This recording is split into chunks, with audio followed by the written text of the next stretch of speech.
Après la collection « Alerte », le triptyque humaniste existentiel. Qui comprend son fascicule de présentation. Son livre 1, Le dernier regard en 2 tomes. Son livre 2, Les fictions de la science en 2 tomes. Son livre 3, L'insouciance de la conscience en 2 tomes. Son fascicule d'expertise. Cette collection numérisée est accessible et téléchargeable gratuitement, en lecture e-book, au format PDF, sur le site lacléinternation.org. Elle est également confectionnée en livre broché et accessible chez Amazon, au coût de fabrication et d'expédition, sans droit d'auteur ni d'éditeur. Livre français, Philippe Vaisseau. Au format A4 et aussi en collection luxe tout en couleur. À un tarif promotionnel, actuellement, au quart du tarif en librairie. Et également la seconde collection. Les populations esclaves. Son livre 1, Économie. Son livre 2, Entité. Son livre 3, Science. Son livre 4, Social. Son livre 5, Spiritualité. Cette collection numérisée est accessible et téléchargeable gratuitement, en lecture e-book, au format PDF, sur le site lacléinternation.org. Elle est également confectionnée en livre broché et accessible chez Amazon, au coût de fabrication et d'expédition, sans droit d'auteur ni d'éditeur. Livre français, Philippe Vaisseau. Au format A4 ou en livre de poche. À un tarif promotionnel, actuellement, au quart du tarif en librairie. Nous vous proposons maintenant le dernier ouvrage, Humanoïde du même auteur-éditeur. Vous pensez tout savoir sur le fonctionnement de la société humaine? Vous allez avoir des surprises. Vous voulez connaître comment la société humaine est organisée. Pourquoi elle est organisée de cette manière? Par qui elle est organisée? Pour qui elle est organisée? Quelles sont les finalités d'une telle organisation? Les réponses à toutes vos questions se trouvent dans ce dernier ouvrage. Humanoïde. Chapitre 19. Des aménagements. Vers une activité commerciale diversifiée. La loi Artisanat Commerce TPE du 18 juin 2014 favorise l'implantation et la diversité de l'activité commerciale. Il y a par exemple le recours facilité aux baux dérogatoires de courte durée, la limite de la hausse des loyers commerciaux ou encore la modernisation du droit de préemption des communes sur les fonds de commerce pour donner plus de levier au pouvoir public dans les territoires qui en ont le plus besoin.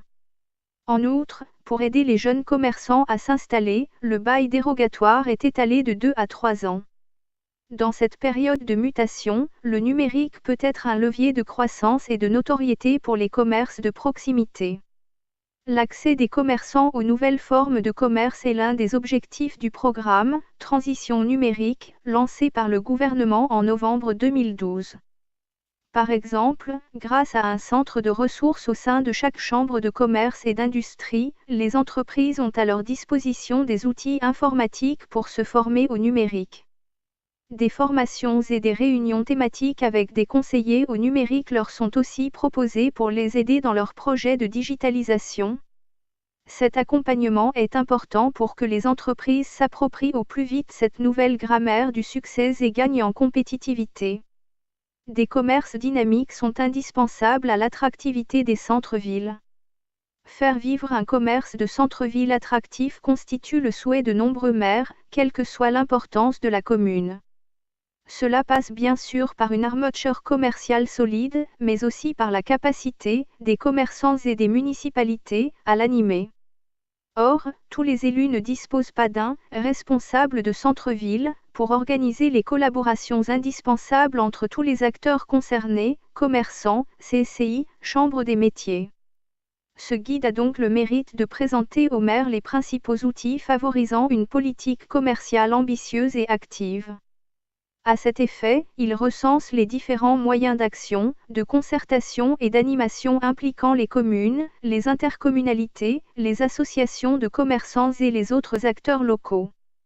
du diagnostic au cahier des charges des projets, en passant par l'aménagement urbain au travers du SCO, document stratégique qui détermine, au sein d'un bassin de vie, un équilibre entre les différentes activités économiques et commerciales, et les outils spécifiques à l'aménagement commercial sont bien documentés, à l'instar du droit de préemption commerciale.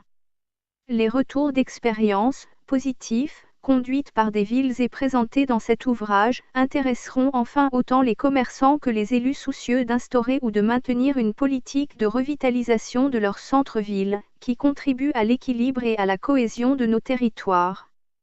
Le commerce de centre-ville fait aujourd'hui face à de nombreux enjeux, les défis et les opportunités posées par la révolution numérique, la nécessaire mixité urbaine qui doit allier une offre harmonisée de commerce, de logements et de services, et la faculté à attirer voire conserver une clientèle en centre-ville. Pour répondre à ces défis, le Conseil du commerce de France a rédigé ce guide pratique à destination des élus locaux. Inspiré par de nombreuses études et rapports et fruit d'un travail collectif, il vise à offrir aux maires les moyens de mener des actions efficaces en faveur du commerce de centre-ville, avec 3 objectifs: évaluer l'offre commerciale de sa ville, faire du commerce un moteur d'activité, et garantir un dialogue constructif entre la mairie, ses commerçants et les CCI. S'il ne prétend pas à l'exhaustivité ni même délivrer un modèle exclusif, ce guide propose néanmoins une base de réflexion utile à tout acteur désireux d'agir pour le commerce de centre-ville. Il donne des informations sur les outils à sa disposition, sur les interlocuteurs à privilégier en fonction de ses projets, sur les actions à mettre en place en fonction de ses moyens, et illustre ses conseils d'exemples concrets de bonnes pratiques.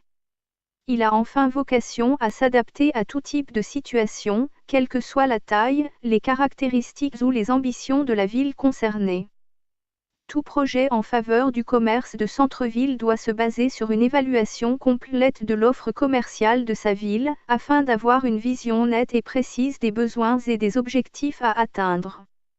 C'est sur la base de ce diagnostic indispensable que la municipalité pourra définir une stratégie, arrêter un plan d'action, convaincre et rassembler les acteurs concernés, et mobiliser les moyens et compétences nécessaires à la réalisation de son projet de revitalisation. Les commerçants sont les premiers interlocuteurs de la ville dans l'élaboration de son diagnostic de l'offre commerciale. En effet, ils sont à même de fournir des informations relatives à leur activité et à leur clientèle indispensables pour la définition des besoins de la commune en matière commerciale. Si ce type d'enquête peut être confié à la CCI, la municipalité peut aussi effectuer son propre travail de recensement. Des enquêtes peuvent être menées auprès d'un panel de commerçants représentatifs de la diversité commerciale de la ville. Ces enquêtes permettront de compléter utilement les données recueillies auprès des CCI, mais aussi d'entamer un travail d'écoute et de dialogue pour recenser les besoins des commerçants et les faire participer au projet de revitalisation commerciale. Un tel projet n'a plus grande valeur quand les commerçants ont complètement disparu du centre de la ville comme à Tournus. Une prédation effrénée. À partir de 1960, le gigantisme des hypermarchés s'était installé partout en France, au détriment des magasins de proximité du centre-ville. Des magasins gigantesques étaient construits en périphérie des villes. Trop impersonnels et complètement déshumanisés, favorisant la surconsommation en vendant des produits toujours moins chers, mais aussi toujours de plus médiocre qualité, quand ils ne portent pas atteinte à la santé des consommateurs. Pour toujours améliorer leurs marges bénéficiaires et accroître leur fortune, leur système n'a pas hésité à jeter l'ensemble de la paysannerie française dans la précarité la plus totale et à pousser les plus faibles au suicide, à raison d'au moins un suicidé par jour. Le sort des petits commerçants étant identique. Ces hyper, d'alimentaire ou pas, se sont regroupés en coopératives, en groupes capitalistes ou en holding familial. Ils ont installé des galeries marchandes en commerce complémentaire, créant des ensembles commerciaux, pour pouvoir mieux concurrencer les petits magasins du centre-ville contraints à la liquidation, les uns après les autres. Leurs atouts étant la facilité d'accès, avec des bus communaux de desserte et de très vastes parkings. Ce sont des oligopoles dépourvus de concurrence. Le pouvoir politique aurait essayé de protéger les petits commerçants, par un empilement de réglementations. La loi Royer, la loi Raffarin, la loi Galland ont toutes été contournées par de la corruption organisée et généralisée, allant jusqu'à 2 millions d'euros pour toute nouvelle implantation d'hyper.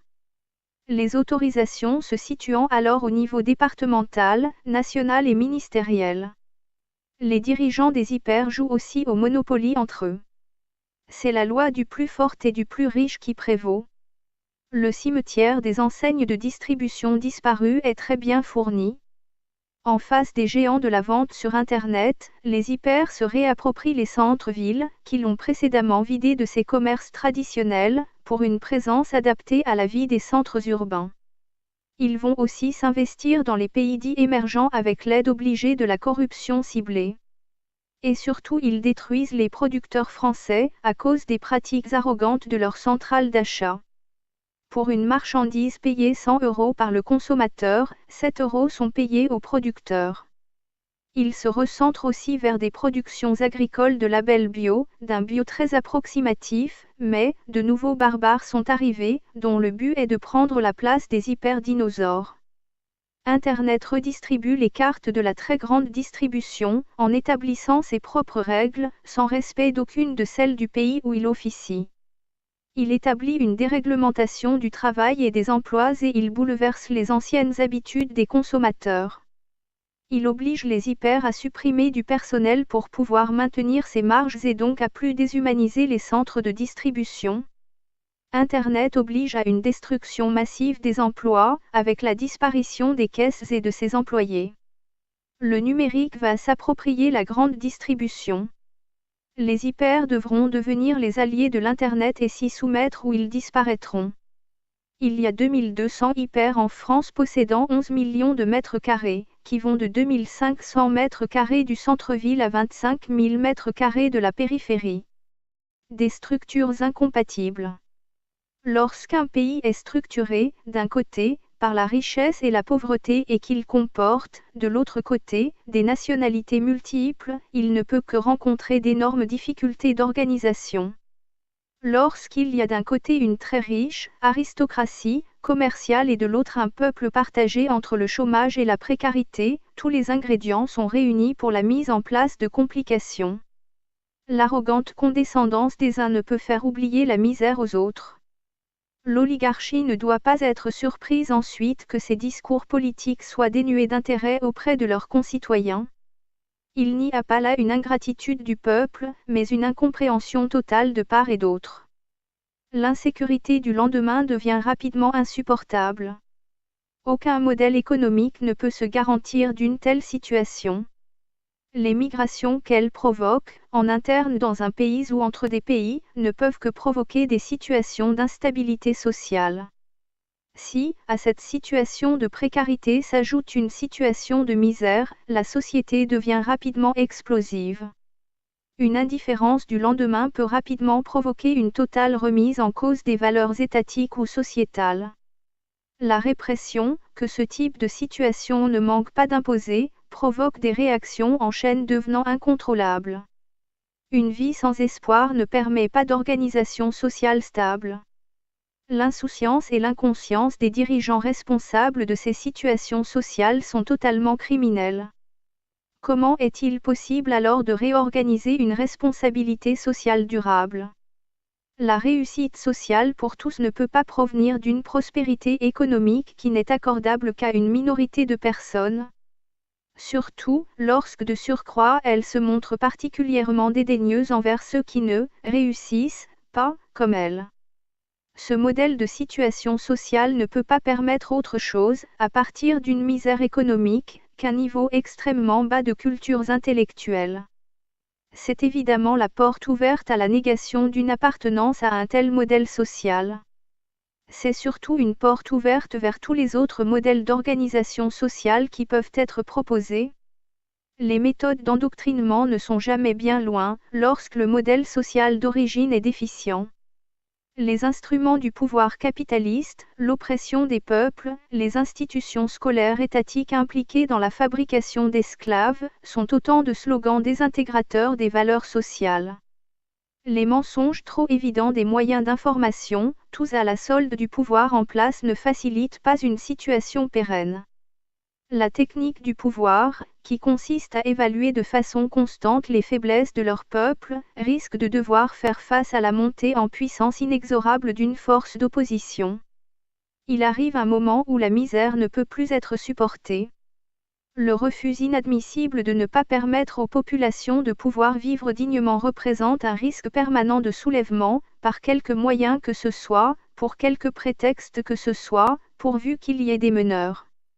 Les oppositions systématiques aux réformes sociales ne font que raffermir la haine envers les exploitants. L'écrasement, par la force, de tous les moyens de revendication, ne fera qu'attiser davantage un esprit de vengeance. Le pire des scénarios est défini lorsque la classe dirigeante apparaît appartenir à une caste, politico-économico-religieuse. Les théories doctrinaires dont elle semble s'inspirer apparaissent particulièrement dangereuses pour un équilibre démocratique. Tous les prétextes lui sont bons, pourvu qu'elle puisse conforter son pouvoir. Le mensonge et l'absurdité font partie de sa panoplie de combats. Sa doctrine s'inspire généralement de la haine et de l'égoïsme pour pouvoir installer sa suprématie.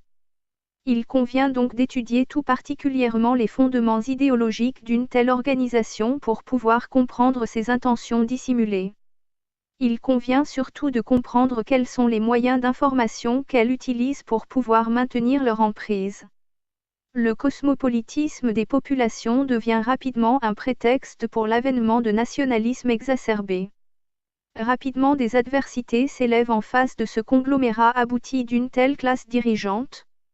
En aucun cas, des valeurs religieuses ne doivent pouvoir influencer des décisions économiques ou politiques, surtout lorsqu'elles sont ainsi dissimulées. Les notions de tolérance et d'humanité à l'égard d'une confession religieuse définie laissent rapidement la place à de l'hostilité toujours grandissante. Leurs agissements deviennent d'autant plus injustes et intolérables lorsqu'elles se réfugient sous la bannière des victimes, pendant que ce sont elles qui provoquent les injustices. Tous les systèmes religieux sont pourvus d'une solidarité intrinsèque envers ses adeptes. Cette solidarité est dangereuse, surtout lorsque ses disciples soutiennent une thèse inverse, apparaissant rapidement comme étant une supercherie. Les valeurs morales, que ces systèmes sont censés véhiculer, s'en trouvent très vite affaiblies. Cela devient plus catastrophique encore lorsqu'ils se prétendent être les représentants religieux d'un peuple élu.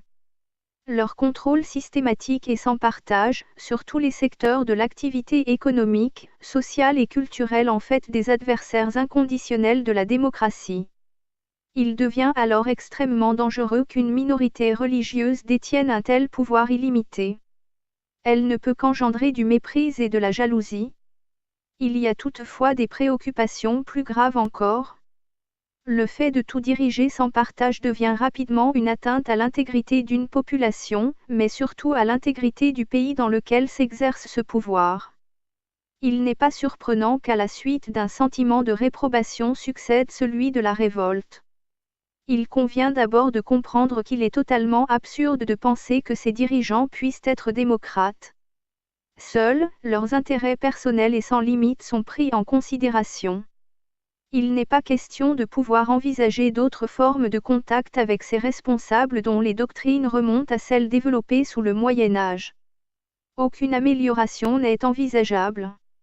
Lorsqu'un système économique est représentatif politiquement et qu'il s'adjoint des directives religieuses, son impact devient sans limite.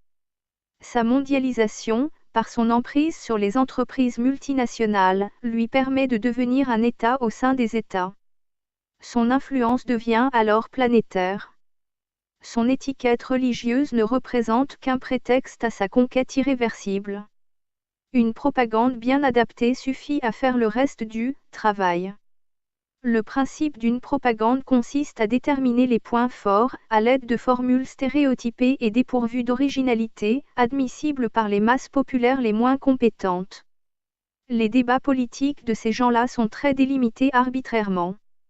Aucun argument ne peut les atteindre. La déformation permanente de la vérité est leur sport intellectuel favori après celui de pouvoir engranger des fortunes monétaires colossales, au détriment des règles de droit qu'ils avaient eux-mêmes élaborées. Toutefois, il convient de tempérer une si complexe analyse sans courir le risque de devoir appliquer les mêmes ingrédients à leur substrat religieux, ainsi dénoncé.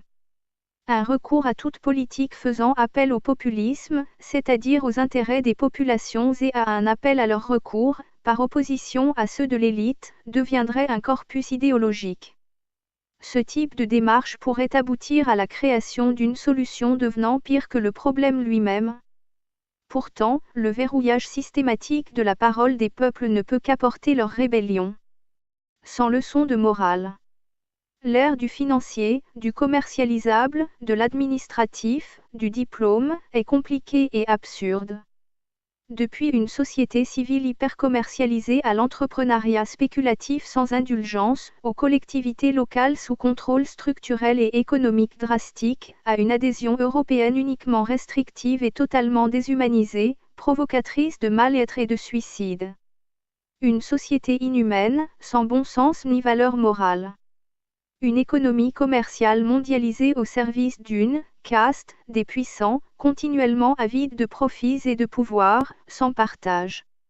Une inconscience des populations esclaves, qui pourraient choisir entre les surconsommations conditionnées et à l'action d'une consommation plus citoyenne. Le citoyen pourrait choisir entre l'endormissement programmé de son indifférence, à un réveil de sa conscience. Il n'y a pas de théorie du complot, seulement la prise de conscience dans l'organisation des modèles créés pour le seul intérêt des puissants, au détriment du collectif. Une intention de toujours privilégier les plus favorisés des instances économiques, religieuses, politiques et des responsables de l'endoctrinement, par des moyens de l'information acquis à leur cause. Les élites se protègent et agissent pour leurs profits exclusifs d'économie et de pouvoir, toujours plus conséquents. Leurs agissements sont sans scrupule à l'égard des minorités qu'ils dédaignent. Ils polluent, spolient l'argent public et exploitent leurs concitoyens sans aucun état d'âme. Ils organisent les désordres, les guerres, les pollutions et l'exploitation des enfants. Ils n'hésitent pas à commercialiser des produits alimentaires et pharmaceutiques néfastes pour la santé. Ils sont des fraudeurs financiers sans honte ni ressentiment. Ils créent les déficits publics, et n'hésitent pas à venir ensuite donner des leçons de morale. Le concept de création des valeurs actionnariales dans les entreprises est une véritable catastrophe humaine, au niveau des équilibres dans son organisation sociale et économique. Il consiste tout simplement à exploiter tous les acteurs économiques pour le seul profit des riches. L'île française de Saint-Barthélemy est devenue un paradis fiscal. Tous les résidents de plus de 5 ans ne paient plus aucun impôt sur le revenu, ni de TVA, ni d'impôt sur les successions, ni d'ISF. Cette situation économique lui a été accordée en 2007 par l'État français. L'île de Saint-Martin serait dans le même cas de figure. Pour ce qui est de leur reconstruction, à la suite du passage d'un cyclone, il est fait appel aux généreux donateurs de la métropole qui paient leurs impôts et de la CSG. La Belgique a toutefois inclus cette île sur sa liste noire des paradis fiscaux, mais elle est la seule en Europe. Un droit de réponse. Question posée, par courrier électronique, à l'administration fiscale. Bonjour. Une erreur sur nos prélèvements mensuels apparaît concernant les impôts sur le revenu. En effet, le montant total de cet impôt s'élève à 3 166 € selon la situation déclarative de 2018. Le montant des prélèvements effectués jusqu'au 16 août s'élève à 2 360 €. Nous restons donc vous devoir un montant de 806 € à retirer sur septembre, octobre, novembre et décembre, soit 202 € mensuels. En conséquence, nous vous serions reconnaissants de bien vouloir nous restituer le montant de 924 € indûment retiré de notre compte bancaire, le 17 septembre 2018. Par ailleurs, les prélèvements mensuels des impôts et taxes nous étaient retirés par la Direction générale des, ils sont, depuis le mois de septembre, effectués par un DETFI de la haute NNE. De DERFIP Grand et Barin, aux références 18,28,38,39. Pouvez-vous nous donner des explications sur ces changements et pourquoi? Avec nos salutations. Pièce jointe, 3. Réponse de l'administration fiscale. Bonjour. Le 27 août, la Banque de France a opéré une modernisation de son système d'information. Cette modernisation a eu pour effet de modifier les traitements effectués sur les remises produites par la DGFiP. Ainsi, l'affichage particulier des libellés transmis aux établissements bancaires teneurs des comptes de débiteurs a été altéré. Cette modification du libellé de l'émetteur ne remet pas en cause le prélèvement. Ce dernier ne pourra donc pas être rejeté pour ce motif par la banque de l'usager. La DGFiP a sollicité la BDEF afin de rétablir la mention « Direction générale des finances publiques » dans les fichiers remis aux établissements bancaires. Le 30 avril 2018, vous avez modulé à la baisse vos échéances sur une base annuelle de 2104 €, ramenant vos prélèvements de 380 € à 210 € par mois à compter de mai 2018. Ceci a eu pour effet de générer le remboursement d'un trop perçu sur les échéances de janvier à avril. Un remboursement de 380 moins 210 fois 4 égale 680 € a été effectué par virement sur le compte de prélèvement vers le 10 mai 2018. Cette baisse des prélèvements était autorisée sous réserve de ne pas dépasser une marge d'erreur de 20%. Votre imposition 2018 sur les revenus 2017 a été établie pour 3 166 €, votre base annuelle de 2104 € était donc manifestement sous-évaluée. C'est pourquoi le prélèvement de septembre vise à rattraper tout ce qui a été insuffisamment prélevé depuis janvier 2017 en incluant une pénalité de 64 € pour diminution abusive des échéances mensuelles. Ce qui porte le montant à régler de 3 166 € à 3 230 €. Compte tenu de ces éléments, l'échéancier de fin d'année est correct. Cordialement, un droit de réponse. N'ayant pas les compétences d'un contrôleur des finances publiques, j'ai dû faire appel au professionnalisme d'une comptable pour pouvoir réaliser ma déclaration des revenus sur Internet, à 77 ans. C'est donc sur son intervention qu'a été effectuée la baisse des prélèvements à partir du mois de mai, dans un souci de ne pas devenir un banquier de prêt privé pour l'État. Elle n'a pas demandé à ce que cela soit répercuté sur les mois précédents, puisque son calcul avait été établi justement à partir des premiers versements. Elle n'avait pas détecté qu'une baisse pouvait engendrer des pénalités. Il est précisé une modernisation du système d'information accompagnée d'une altération de l'affichage. Souhaitons que les contrôleurs puissent être très prochainement remplacés par des robots doués de l'intelligence artificielle, car eux sauront définir les parts d'erreurs relevant des Panama Papers par rapport aux erreurs de baisse des échéances. Ils sauront aussi définir l'intégrité d'un ancien fonctionnaire pensionné par le Trésor public, dont chacun peut savoir les émoluments, et actuellement taxé à 9,70%. La proximité du Grand Est par rapport à un pays dont l'histoire récente apparaît bien peu glorieuse, s'inspirerait-il des méthodes que l'on pouvait penser être apparentées à une démocrature, ou s'agit-il de la France en marche? Y aurait-il un souci de pousser les gens à la révolte? L'Allemagne aurait récemment demandé à ses concitoyens d'établir des provisions de nourriture pour au moins 3 mois, en raison d'un probable chaos économico-social. On ne peut qu'espérer qu'il s'agisse là d'une erreur, d'échéance surévaluée. Je suis au regret de ne pouvoir être cordial.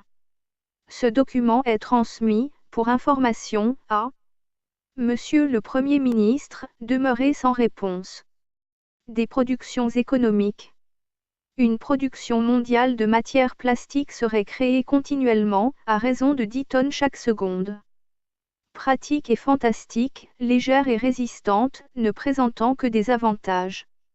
Les objets réalisés sont silencieux, colorés, incassables et fonctionnels, selon le vieux slogan des producteurs de plastique.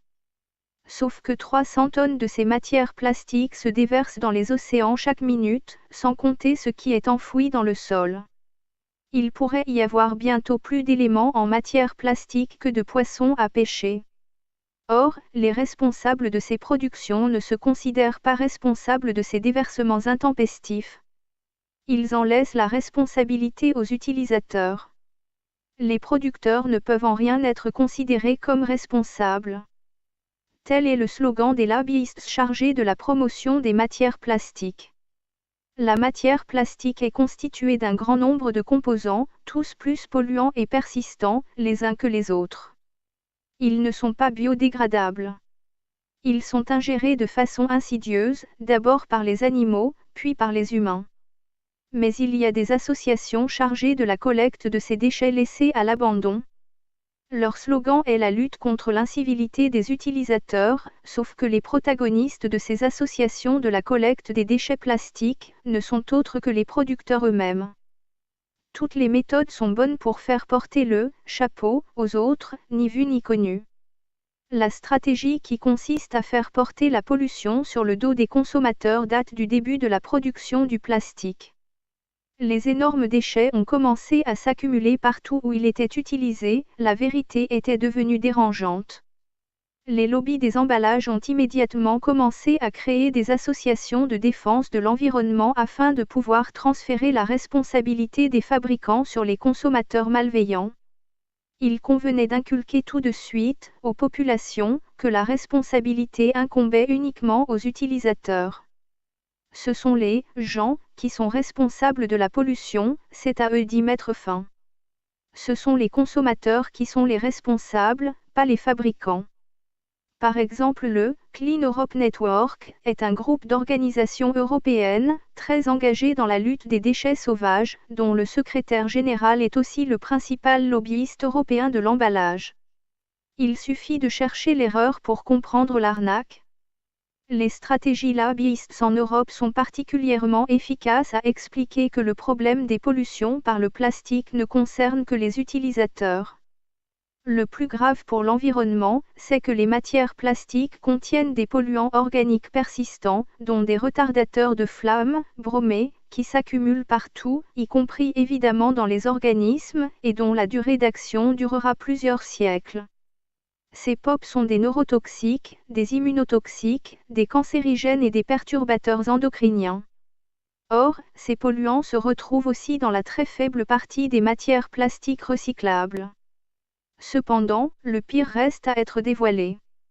Au début de 1970, une étude d'impact environnemental sur l'introduction des emballages plastiques en tous genres et notamment pour les bouteilles devant remplacer le verre, fait apparaître un risque de pollution environnementale maximale dès les 10 années suivantes. Évidemment, ce rapport est resté confidentiel, il ne fallait surtout pas que le public en soit informé. Cela s'est effectivement vérifié, sur toutes les plages, dès les années 1980. La puissance des lobbyistes de la matière plastique sert à déjouer toute tentative de changement économique. Leur attitude est identique à celle des producteurs de bombes atomiques qui ne se sentent en rien responsables de la mort des centaines de milliers de civils assassinés au Japon, en 1945. D'une caste dirigeante vers une collapsologie. Tant pis, si l'aveugle ne voit pas. Tant pis si le sourd n'entend pas. Tant pis si le muet ne parle pas. Si vous avez la vue, l'audition et l'audition, si vous ne comprenez pas, c'est que vous êtes un inculte et un incompétent. Par contre, si vous êtes capable de voir, capable d'entendre et que vous pouvez parler, mais que vous ne dites rien, c'est que vous êtes un collabo du système. Vous n'êtes pas un collaborateur, non, vous êtes un collaborationniste, c'est-à-dire un traître envers l'humanité. Pour qu'une société économique puisse se développer, deux conditions doivent y être requises, un droit de propriété reconnu comme intangible et une égalité en face de la loi, y compris pour les organes de l'État. Il s'agit là d'une doctrine juridique désignant un libéralisme tributaire d'une égalité de tous devant la loi. Le paradoxe français consiste en ce que la France ait été colonisée par son appareil étatique, dépendant d'un droit administratif. Cette caste serait tentaculaire et elle contrôlerait la forteresse du système économique étatique, ainsi que la carrière de ses hauts fonctionnaires, tous issus de l'École nationale d'administration, qui font des allers-retours entre les grands groupes économiques du CAC 40 ou les banques d'affaires privées. Il s'agit d'une structure technocratique au service de l'oligarchie dirigeante, au détriment de l'intérêt général. Comment fonctionne cette caste ? Selon le schéma traditionnel, des privilégiés sont formés à cette école nationale d'administration, dont les meilleurs transitent par l'inspection des finances, puis par les arcanes du pouvoir politique avant de rejoindre des secteurs économiques privés. Toutes les privatisations ont été réalisées par des responsables politiques qui ensuite sont devenus les patrons des entreprises économiques ou bancaires qu'ils avaient privatisées. Cette caste, formée pour servir l'intérêt général, se met au service des intérêts particuliers et surtout d'abord, de ses propres intérêts, pour ensuite réinvestir les postes les plus importants des services étatiques. Le processus qui consiste à d'abord prendre des directives étatiques, avant d'aller occuper des postes de prise de décision dans le secteur privé, pour ensuite revenir aux fonctions étatiques ne peut être que très préoccupant pour la démocratie. Ce modèle permet aux personnes travaillant dans l'appareil étatique de dépendre d'un droit administratif, pendant que toutes les autres restent dépendantes des règlements édictés par les tribunaux civils. Par analogie, il y avait eu précédemment un droit accordé aux gens d'Église. Il y a donc un droit de l'État chargé de sanctionner, le cas échéant, les fonctionnaires et un droit privé chargé de sanctionner les autres acteurs de la société française. Cela permettrait d'expliquer pourquoi un régime purement libéral ne peut facilement s'instaurer en France. Tout le poids du fonctionnement de l'État français reste à la charge des entreprises. Il convient de prendre en considération que pour devenir entrepreneur, il est indispensable de vouloir rendre service à la société française en lui offrant un produit dont elle a nécessairement besoin, avant de penser à s'enrichir. L'appareil d'État représente la nation, qui est une volonté du vivre ensemble, désignant généralement un peuple, un territoire et une langue ou aussi la volonté de devenir citoyen, en ce qui concerne la France. L'acceptation d'une monnaie, comme valeur d'échange universelle, est une convention sociale établie par chaque État et pour chaque État, pour mieux faire fonctionner l'État-nation, mais aussi à partir d'une volonté du mieux vivre ensemble. Cette situation de création de l'argent est tout à fait légitimée puisqu'il s'agit d'une convention sociale concernant la création d'une monnaie d'État, l'État étant l'expression d'une nation qui veut vivre en communauté. Mais il s'agit en réalité d'un monopole étatique qui s'est arrogé tous les droits, dont celui de prélever des impôts pour assurer la bonne marche de ses services publics. Il devient donc indispensable que tous les citoyens, y compris l'appareil étatique, soient en égalité en face des lois et des règlements. Cependant, la légitimité de ce principe ne peut exister qu'avec la possibilité d'un contrôle des actions de l'État. En effet, la France souffrirait d'une hypertrophie de son secteur étatique, continuellement dirigé par de hauts fonctionnaires tous issus de l'École nationale d'administration. Tous ces hauts personnages proviennent d'une administration de l'État, pour occuper ensuite des postes à responsabilité de députés, de ministres et ils réintègrent ensuite leur corps d'origine, en fin de mandat. Seule la France permet cette particularité, qui n'existe pas en Suisse, ni en Grande-Bretagne ou aux États-Unis qui, eux, exigent qu'un fonctionnaire doit quitter la fonction publique, sans espoir d'y retourner. Il en résulte que la fonction administrative de l'ENA a capturé la fonction politique et gère l'État français pour son seul profit. La principale conséquence de cette situation est de provoquer un départ massif vers les pays étrangers, des cerveaux à bac+7, non aidés dans leur démarche de création d'entreprises. Or, dans le même temps la France recrute des expatriés à bac-7.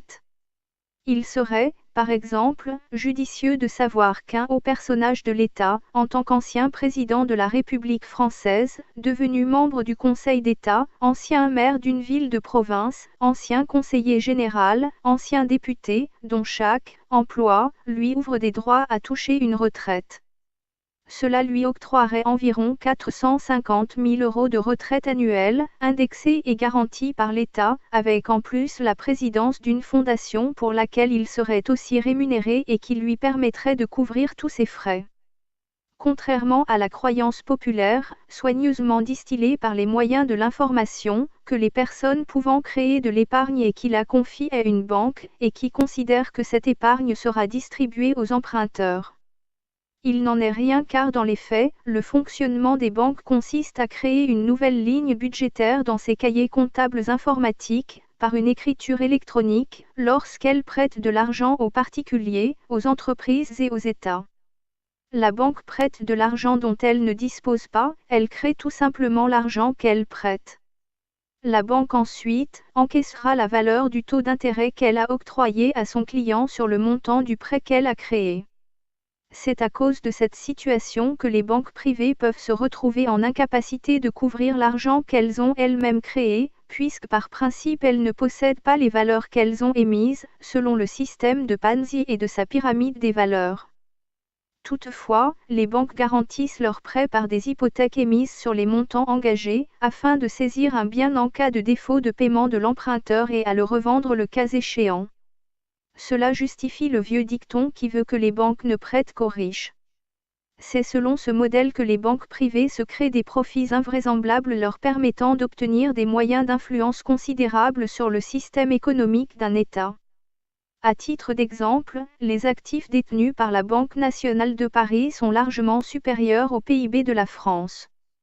Les fonds propres de la Banque nationale de Paris, en 2018, étaient de 94 milliards d'euros, dont 5% de ses actifs qui étaient de 1907 milliards d'euros. Cela signifie que si la Banque nationale de Paris s'engageait vers de mauvais placements spéculatifs, engendrant des pertes supérieures à 5% de ses actifs, elle serait immédiatement mise en faillite. Une particularité concerne la monnaie européenne, qui représente une monnaie d'échange pour les États membres d'abord. Or, l'Europe des États membres affiliés à l'euro ne représente pas une nation mais une civilisation. La France a, par ailleurs, pour prendre un exemple, la nécessité d'avoir un nombre supérieur de fonctionnaires pour faire fonctionner son appareil étatique, selon la volonté des Français du vivre ensemble. Le problème réside dans le fait que le surplus de fonctionnaires en France, par rapport aux autres États membres, c'est que l'appareil productif français est contraint à supporter un surcoût que n'ont pas les autres États de la zone euro. Les processus économiques des États membres, à partir de l'existence de l'euro, a conduit l'Espagne à construire trop de maisons, trop de fonctionnaires en France et trop d'usines en Allemagne. L'Allemagne, qui par voie de conséquence a ruiné l'industrie italienne et française. Une telle situation ne peut que provoquer une crise économique où la légitimité de l'euro sera inévitablement remise en question, avec un prochain retour programmé aux monnaies nationales. C'est à cause de ce modèle de fonctionnement, qui permet à ces banques privées de spéculer en jouant avec un casino gigantesque, amplement organisé par les traders. Mais, cela permet aussi de comprendre pourquoi les États membres de la zone euro se sont autant acharnés à sauver la Grèce de la faillite. Une impossibilité de la Grèce à honorer ses engagements financiers aurait entraîné les banques européennes prêteuses à une faillite en cascade. Il convient de rappeler que les États membres ne peuvent plus émettre leur propre monnaie, puisque le traité de Maastricht sur la création de l'euro en 1993 leur fait obligation d'emprunter les montants correspondant à leurs insuffisances de recettes, auprès des banques privées, pour pouvoir subvenir à leurs obligations de paiement des dispositions économiques prévues dans leur processus. C'est ainsi que les marchés financiers permettent aux États membres de fonctionner, avec le paiement des intérêts des emprunts. Ce modèle de fonctionnement en est très simple, il suffit à chaque État membre d'émettre des obligations d'État, achetées par des investisseurs privés, contre le paiement des intérêts convenus, qui peuvent diverger d'un État à un autre. L'État français n'a donc pas le droit de créer sa monnaie, mais elle a l'obligation d'emprunter auprès des investisseurs privés, pour pouvoir faire fonctionner son modèle économique et de pouvoir régler les charges qui lui incombent. Il faut aussi savoir que moins de 10% des montants en circulation sont représentés par du cash, permettant aux citoyens de s'échanger des biens et des services. Cependant, il convient surtout de comprendre que cette pyramide de Ponzi, sur lequel repose tout le modèle économique du fonctionnement monétaire, devra obligatoirement s'effondrer, parce qu'il repose sur l'emprunt des derniers emprunteurs pour pouvoir faire fonctionner le système engendré par les premiers emprunteurs. Un tel système finit par s'effondrer à cause du manque de nouveaux entrants, à un moment donné, dans ce modèle économique. Dès que le niveau de croissance d'un État devient inférieur au niveau des intérêts des emprunts, l'État se retrouve en situation de faillite. Pour ce qui est de la France, elle avait instauré ce modèle économique dès 1973, ce qui explique son énorme déficit actuel. La France en est actuellement à emprunter pour pouvoir rembourser les intérêts de sa dette, ce qui a pour conséquence d'augmenter encore le montant du capital emprunté. La dette mondiale, publique et privée, au début de 2018, était de 192 000 milliards d'euros et représentait 318% du PIB mondial. La société humaine produit des biens et des services afin de permettre un mieux vivre ensemble, c'est ce qui est appelé une économie physique. C'est ensuite la masse monétaire créée qui permet aux personnes de pouvoir s'échanger les biens et les services produits par l'économie physique. La quantité de monnaie devrait être proportionnelle à la quantité des productions. Mais un troisième élément, que l'on appelle les actifs financiers, s'instaure par nécessité et ce sont les dettes et les crédits qui devront ensuite être régularisés. L'objectif principal devant rester le premier objectif qui est l'économie physique, devant profiter à tous les citoyens, selon leurs propres nécessités. Les deux autres objectifs restent subordonnés à l'économie physique et ne devraient que permettre de la favoriser. Favoriser l'économie physique consisterait à accroître la production des biens et des services utiles pour chaque habitant, pour un mieux vivre ensemble. L'accroissement de la production devant ensuite favoriser une capacité supplémentaire à produire. Autrement dit, plus on augmente la capacité de produire et plus il est possible d'améliorer cette production, en qualité et en quantité. Logiquement, la masse monétaire doit être en mesure, d'abord de suivre la courbe d'accroissement de l'économie physique par habitant, et si possible d'anticiper cet accroissement des richesses futures, par un volume supérieur. Les actifs financiers ne font alors que suivre le volume de la masse monétaire, puisqu'ils sont orientés sur le long terme et qu'ils ne sont pas spéculatifs. Ce modèle de la science économique aurait dû permettre une progression constante. Or, tout n'est pas aussi simple. Il suffit d'une volonté adjacente de la destruction progressive et programmée de l'économie physique pour enrayer ce processus. Il a suffi d'un démantèlement des productions industrielles par leur délocalisation, assortie ensuite d'une infrastructure sans entretien, pour tout enrayer. À cela se sont ajoutées automatiquement des diminutions de salaires qui ont été la conséquence de travaux moins productifs. Pour compenser ces inconvénients d'une nouvelle économie physique moins productive, il a été fait appel au crédit à outrance pour pouvoir continuer à faire fonctionner la branche commerciale. Cette situation provoque automatiquement une crise systémique, parce que l'économie physique n'est plus approvisionnée par un surplus de production, permettant d'entretenir les besoins des populations, de son accroissement et de ses exigences. Dans le même temps, les financiers spéculaient d'une façon irresponsable, en utilisant la monnaie toujours croissante des banques centrales. Il suffit de comprendre que lorsque l'économie physique par habitant se dégrade de plus en plus vite, pendant que la création monétaire soutient la spéculation financière, celle-ci provoque une déflation économique.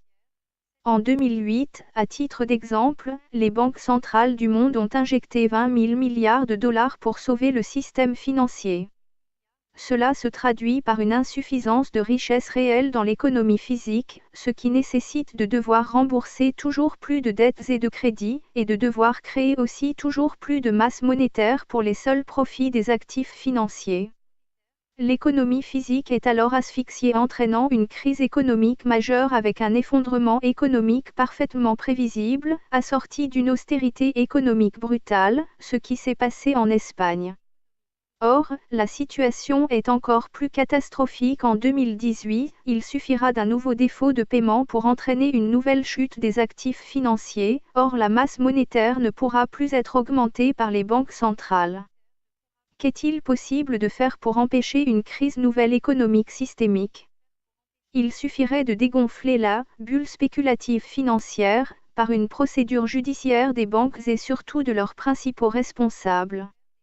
C'est ce qu'a fait l'Islande même si la procédure a été soigneusement cachée aux autres pays occidentaux. Il serait d'abord indispensable de séparer les banques des dépôts, des banques financières. Cela avait été promis, mais non exécuté.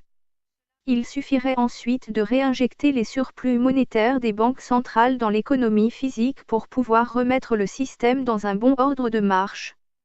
On a le droit de rêver, avant le grand chaos annoncé. La difficulté des pays de l'Union européenne réside dans le fait que, par une décision européenne unilatérale de bloquer le taux de change de ses membres, entraîne une destruction des appareils industriels des pays dont les charges économiques seraient supérieures aux références d'autres États membres. Le système monétaire de l'Europe, qui est l'euro, pour les États membres qui l'ont adopté, est un système monétaire qui est bloqué et qui empêche les ajustements entre ses membres. Le système financier mondial, à partir de 1945, a été complètement organisé sur le dollar comme monnaie de référence. Cela représente un privilège pour les financiers des États-Unis, pouvant ainsi solder leurs déficits extérieurs, qui sont le rapport entre les exportations et les importations, à partir de leur monnaie de référence. Les dollars encaissés par les pays exportateurs devenaient alors des réserves de change pour ces pays. Sauf que les États-Unis ont décidé, depuis une dizaine d'années, que le droit américain s'appliquerait pour toutes les transactions établies en dollars. Les USA établissaient ainsi un droit de regard sur 80% des transactions effectuées dans le monde.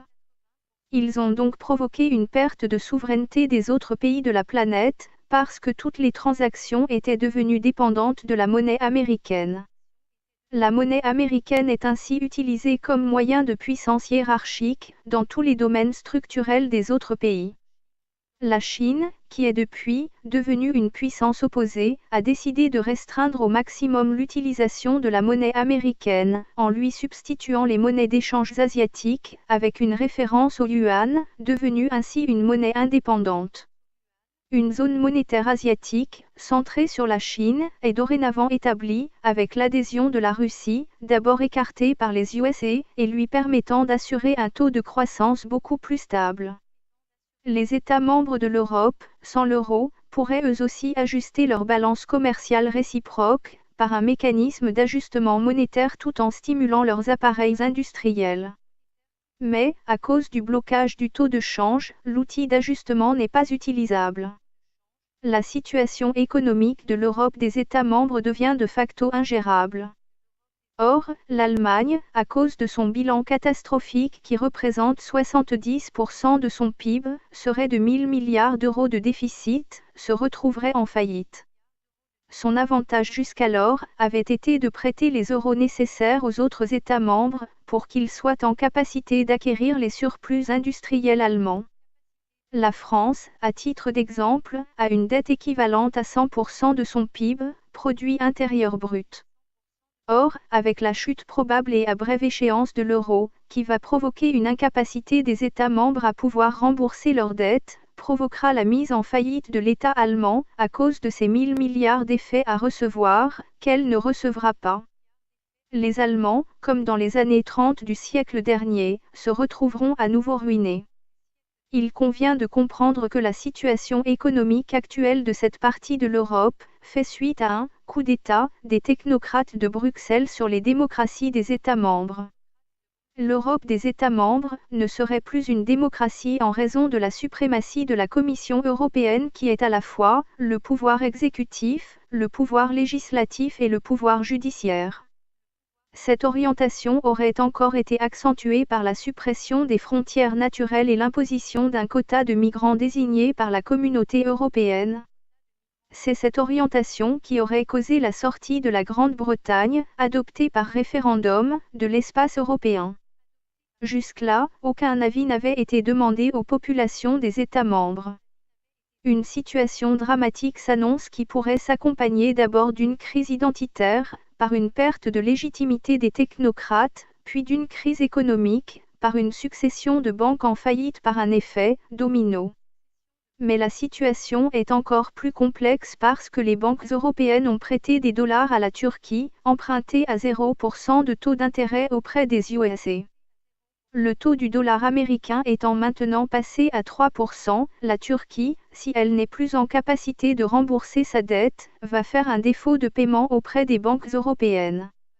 Il s'ensuivrait, là aussi, une mise en faillite des banques européennes. Or, la Turquie a été coutumière du fait, dans son histoire. La première vague de ce gigantesque tsunami est actuellement située sur l'Amérique du Sud. La seconde envahira l'Europe d'abord, qui profitera aux USA, à la Chine et à la Russie, avant d'atteindre l'Amérique du Nord en finalité. Pourtant, il suffirait à chaque État membre de l'Union européenne de reprendre le droit de créer lui-même l'argent lui permettant de faire fonctionner son modèle économique, pour qu'il n'y ait plus d'obligation d'imposer ses citoyens. En fait, ce beau rêve ne deviendra jamais réalité, il suffit de comprendre à qui profite le crime. La dette est un outil de domination d'une oligarchie qui, dans l'ombre, détient tous les pouvoirs par la mise en esclavage des emprunteurs.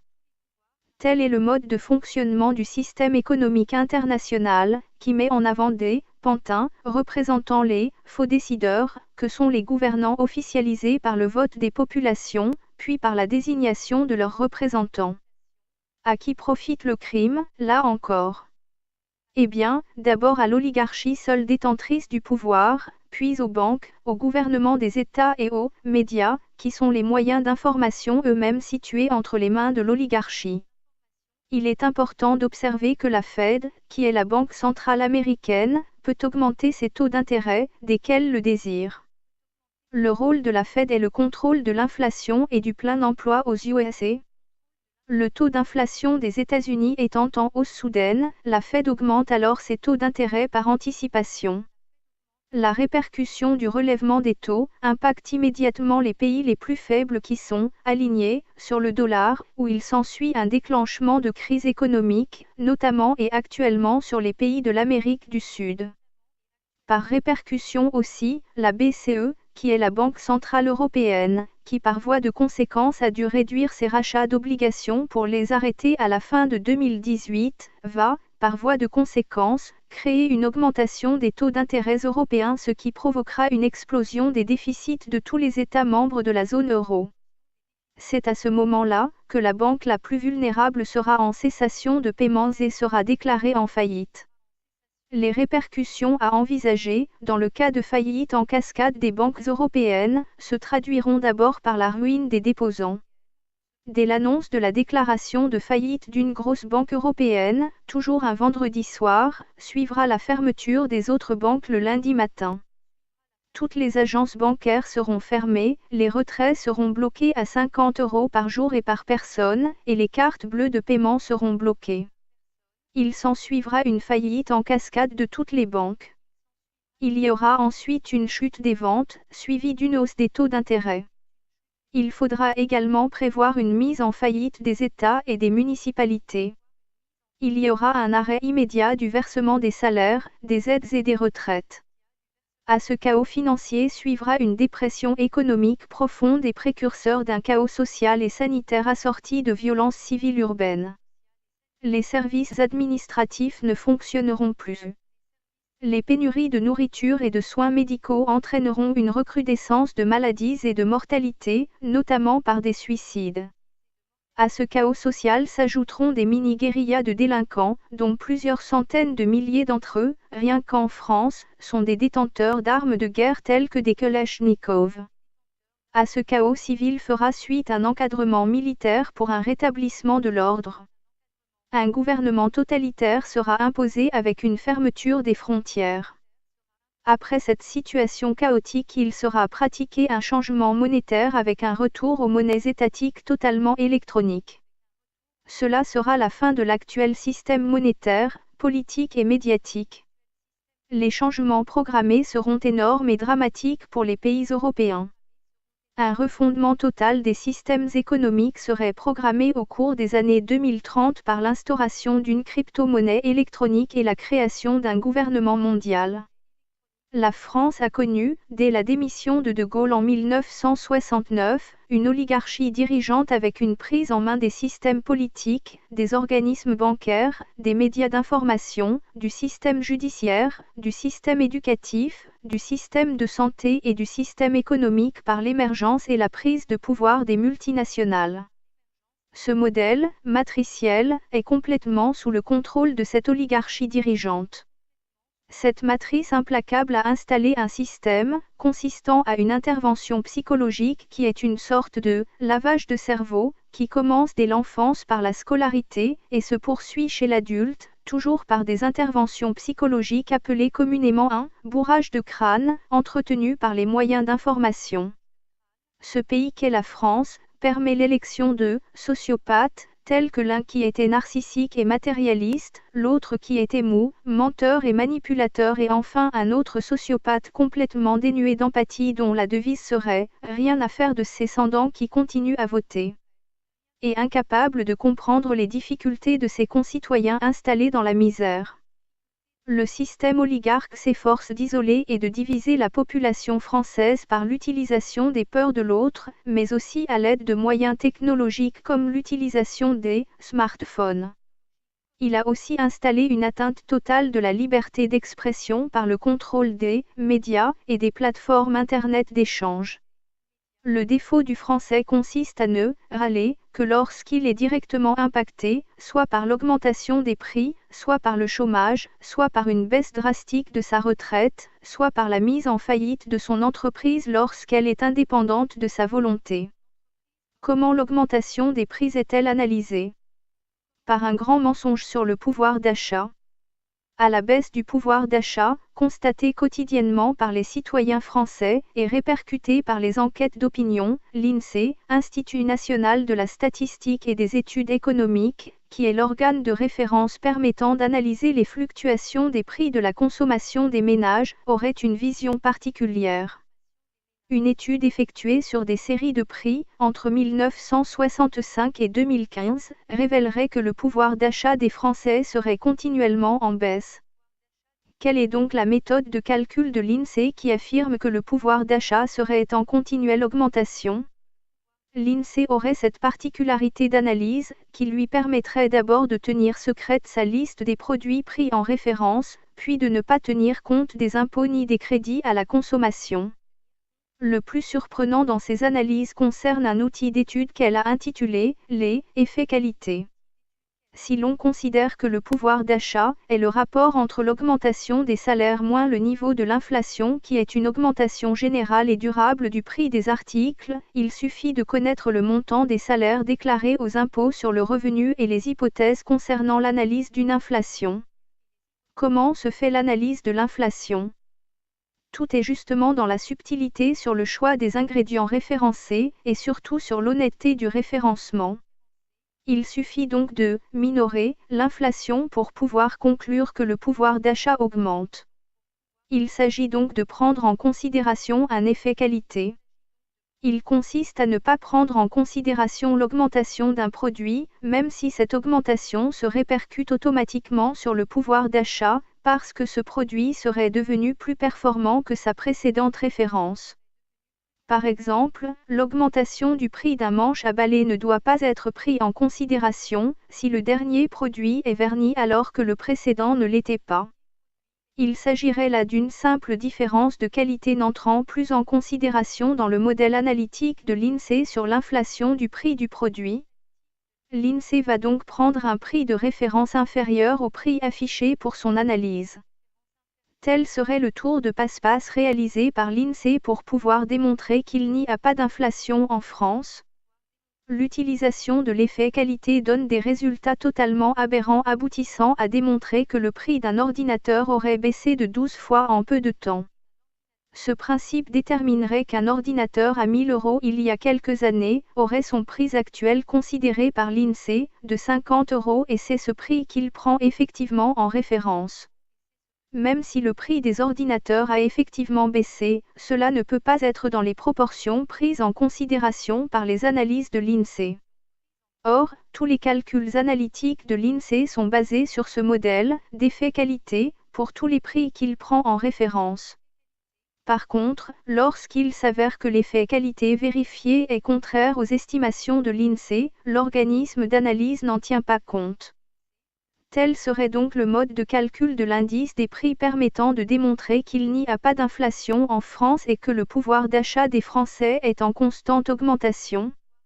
Cet imbroglio permet d'expliquer pourquoi les citoyens français ne comprennent pas que leur pouvoir d'achat diminue alors que l'INSEE leur démontre que c'est le cas contraire qu'ils doivent prendre en considération.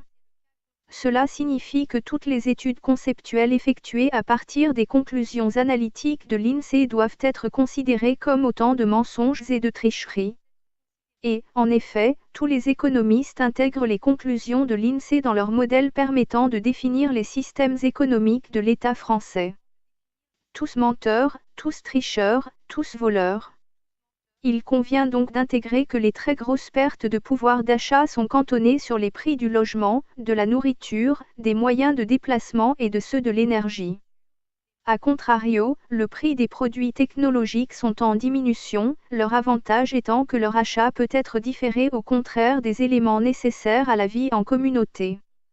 Encore à titre d'exemple, l'INSEE conclut que le logement des Français ne représente que 6% de ses dépenses, qui peut le croire, il serait aux alentours de 25 à 30%. Et le passage à l'euro a encore eu un effet multiplicateur sur l'augmentation des prix, constatée d'abord comme perte de référence, puis comme répercussion inflationniste. Le cycle inflationniste actuel est encore accentué par les modèles organisationnels des banques privées consistant à créer toujours plus d'argent. Les Français peuvent être catalogués par catégories. Une première catégorie minoritaire, qui profite à plein du système économique et qui le défend, ce sont les grosses entreprises, les élus politiques, les journalistes, etc. qui est défendue et mise en avant par les médias. Une seconde catégorie également minoritaire, de naïfs qui vont voter et qui soutiennent le système d'une façon inconditionnelle en relayant le bourrage de crâne bien acquis et qui ne profitent, en réalité, que des miettes qui lui sont laissées. Et puis il y a une troisième catégorie très majoritaire, généralement silencieuse, qui subit le système et qui se considère impuissante à pouvoir changer les choses. Et enfin une quatrième catégorie, lucide sur le fonctionnement du système et de ses institutions, qui pour s'en libérer choisit de s'exiler à l'étranger. Il convient d'ajouter à cette vision et à cette analyse, les citoyens particulièrement arrogants et prétentieux qui inondent les plateaux de télévision en désignant tous ceux, qui ne partagent pas leur point de vue, de complotistes, d'extrémistes, de racistes, d'antisémites, etc. Les vrais détenteurs du pouvoir global de la planète, sont donc ceux qui font régner la terreur et qui représentent une menace si bien organisée, si subtile, si vigilante et si persuasive, que pour des décennies encore et peut-être même pour quelques siècles, nul ne sera en mesure d'annuler leur pouvoir. Cette situation se réalise exclusivement à cause de l'ignorance entretenue des 99,9% des citoyens qui ne connaissent pas le fonctionnement économique dans lequel ils ont été enfermés. L'opacité est totale sur le fonctionnement réel des populations dans le système économique, par le truchement des moyens d'information, qui sont en réalité des moyens de désinformation, et qui permet ainsi au système oligarchique de perdurer. Mais pour que les populations puissent continuer à adhérer à leur mise en esclavage, il suffira à cette oligarchie, pour pouvoir ainsi perdurer, de continuer à créer des conflits et l'appauvrissement de toutes les populations. Si la connaissance sur le fonctionnement du modèle économique oligarchique était divulguée à la totalité des populations, le système oligarchique serait en très grand danger et il le sait. C'est pour toutes ces raisons qu'il n'hésitera pas à créer et à organiser un chaos économique, d'abord en Europe, puis ailleurs dans le monde, pour sauver ses privilèges. Il pourrait aussi installer une collapsologie, c'est-à-dire un effondrement, bancaire d'abord, économique ensuite et enfin de la civilisation. Elle serait déjà en route vers une issue complètement dramatique pour la société humaine. Certaines communautés se prépareraient à cette éventualité par la mise en place d'une stratégie de survie d'abord alimentaire puis de défense et par un mécanisme d'entraide. Leur niveau de survie serait donc lié à leur capacité à savoir s'organiser. Cet effondrement jugé inévitable pourrait-il devenir une opportunité pour les survivants? Le 11 novembre 2018, le président de la République française évoquait, devant plus de 70 chefs d'État et de gouvernement, en souvenir de la Première Guerre mondiale de 1914 à 1918, la mort d'au moins 10 millions de soldats et de plusieurs millions de civils, avec plusieurs millions de blessés, la plupart du temps mutilés, de plusieurs millions de veuves et d'orphelins. Il appelait aussi à se souvenir des principes supérieurs du patriotisme de toutes ses victimes, valeur incontestable sur un nationalisme refermé sur ses seuls intérêts et en dépit de toutes les valeurs morales recherchées. Cela serait la crise économique et morale, qui aurait nourri une montée des nationalismes et des totalitarismes, qui aurait provoqué une seconde guerre mondiale de 1939 à 1945. L'Union européenne aurait permis depuis de réaliser la coopération, sans mort et sans chaos.